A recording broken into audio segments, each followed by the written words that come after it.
Cheque bounce, एक introduction. Cheque bounce एक common problem है जो फाइनेंशियल ट्रांजैक्शंस में होती है। चेक एक इंपॉर्टेंट फाइनेंशियल इंस्ट्रूमेंट है जो पेमेंट का एक अश्योरेंस देता है।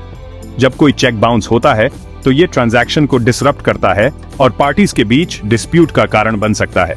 चेक बाउंस कई रीजन से हो सकता है, जैसे कि अकाउंट में इनसफिशिएंट फंड्स, सिग्नेचर में गड़बड़ी या चेक की एक्सपायरी डेट। इंडिया में चेक बाउंस से निपटने के लिए निगोशिएबल इंस्ट्रूमेंट्स एक्ट 1881 के तहत स्पेसिफिक लॉज हैं। सेक्शन 138 पर्टिकुलरली चेक बाउंस के केसेस से डील करता है और इसके लिए स्ट्रिक्ट पनिशमेंट का प्रोविजन है।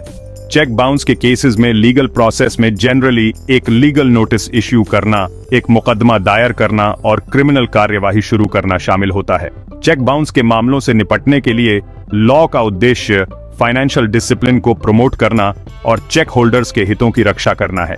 हालांकि लीगल प्रोसेसेस जटिल हो सकती हैं और इसमें काफी टाइम और मनी लग सकता है। ये याद रखना जरूरी है कि सभी चेक बाउंस क्रिमिनल ऑफेंसेस नहीं होते हैं। अगर चेक बाउंस टेक्निकल कारणों से हुआ है या यदि चेक इश्यूअर ने चेक भुनाए जाने से पहले पेमेंट कर दिया है तो क्रिमिनल लायबिलिटी नहीं हो सकती है। इसलिए किसी भी कंक्लूजन पर पहुंचने से पहले किसी भी चेक बाउंस केस के फैक्ट्स एंड सर्कमस्टेंसेस का केयरफुली इवैल्यूएशन करना इंपॉर्टेंट है। Delhi high court Ramakrishna versus Vijay Kumar.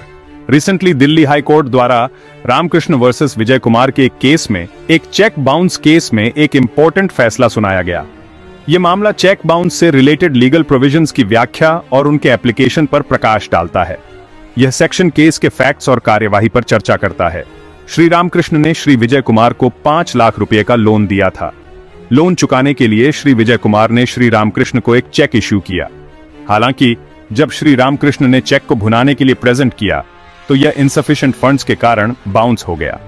इसके बाद श्री रामकृष्ण ने निगोशिएबल इंस्ट्रूमेंट्स एक्ट 1881 की सेक्शन 138 के तहत श्री विजय कुमार के खिलाफ केस दायर किया। सेक्शन 138 चेक बाउंस के ऑफेंस से डील करती है जब इसे अकाउंट में सफिशिएंट फंड्स न होने के कारण ऑनर नहीं किया जाता है। शिकायतकर्ता का पक्ष। श्री रामकृष्ण ने कोर्ट में तर्क दिया कि श्री विजय कुमार ने उन्हें एक वैलिड चेक इश्यू किया था और चेक को ऑनर करने के लिए उनके अकाउंट में सफिशिएंट फंड्स थे। उन्होंने आगे तर्क दिया कि श्री विजय कुमार की चेक का भुगतान न करने की इंटेंशन खराब थी और जानबूझकर की गई थी। यह प्रूव करने के लिए कि चेक को लीगली एनफोर्सेबल डेट के लिए इश्यू किया गया था, उन्होंने कोर्ट के सामने कई डॉक्यूमेंट्स और एविडेंस प्रेजेंट किए। श्री रामकृष्ण ने कोर्ट से श्री विजय कुमार को निगोशिएबल इंस्ट्रूमेंट्स एक्ट 1881 की सेक्शन 138 के तहत पनिश करने का अनुरोध किया। उन्होंने चेक अमाउंट और लिटिगेशन एक्सपेंसेस के लिए कॉम्पेंसेशन की भी मांग की। सेक्शन 4 बचाव पक्ष का तर्क और धारा 138 बचाव पक्ष। श्री विजय कुमार ने तर्क दिया कि चेक जबरन और धमकी देकर प्राप्त किया गया था।